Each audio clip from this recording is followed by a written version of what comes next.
sa earlier natin ng pag-aaral, lalong-lalo na sa creating documents, napag-aaralan natin kung nakita natin doon si artboard.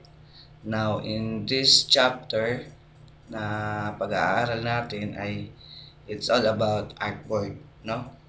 So, sa lesson na to ay pag-aaralan natin, no? Ang paano gumawa ng new document that contains multiple artboard or yung creating multi-artboard documents, no? So sa isang document may maraming artboards. So ngayon simulan natin. Halimbawa gagawa tayo ng business card. So punta tayo sa file menu bar, and then new. So business card, lagay natin ang pangalan para may tayo, business card. Ayan, then sa profile natin, piliin natin si print since business card is for printing, right?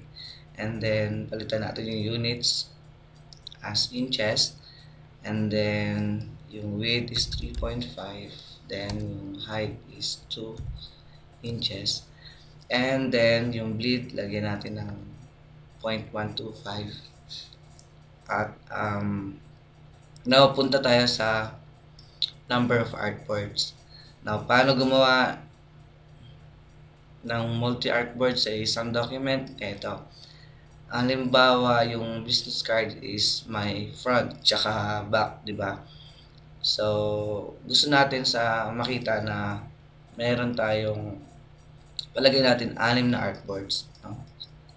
Pwede natin click yung up or diretso natin ilagay yung number 6, no?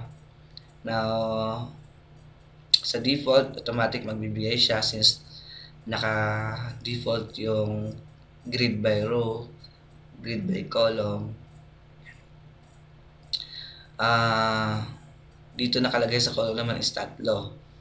Now pagpalagay natin yung column natin is 3 kasi titingnan natin yung front, may 3 front, may 3 back naman sa baba. Yung spacing pagpalagay natin 0.5 yung spacing inches. Now yung default dito is okay na since this is for printing. Yan, pag okay na tayo dyan, may number of artboards is 6. Yung ginamit natin na is grid by row. So columns natin is 3. Now pag kinlik natin yung okay, ito yung lalabas. Now so pwede mong gamitin itong isang business card mo, front at saka back, or either pwede mo itong gamitin lahat as your front, tapos ito naman yung ito yung front tsaka back or front. So mas maganda ito lahat yung front, ito naman yung back. So ganun lang po kadali kung paano gumawa ng multiple artboard sa isang document. Now as we go on to early sa chapter na to, itong chapter 3 which is yung artboard, mapag-aaralan natin yung pag-explore ng artboard panels, then paano mag-add ng artboard dun mismo sa document, then paano i-manipulate yung artboard, yung mga mapag-aaralan natin, and then last yung paano na natin i-export yung artboard natin as files like JPEG, PNG, or any format, no? So sa ngayon i-demonstrate ko lang kung paano gumawa ng multiple artboards in a new document.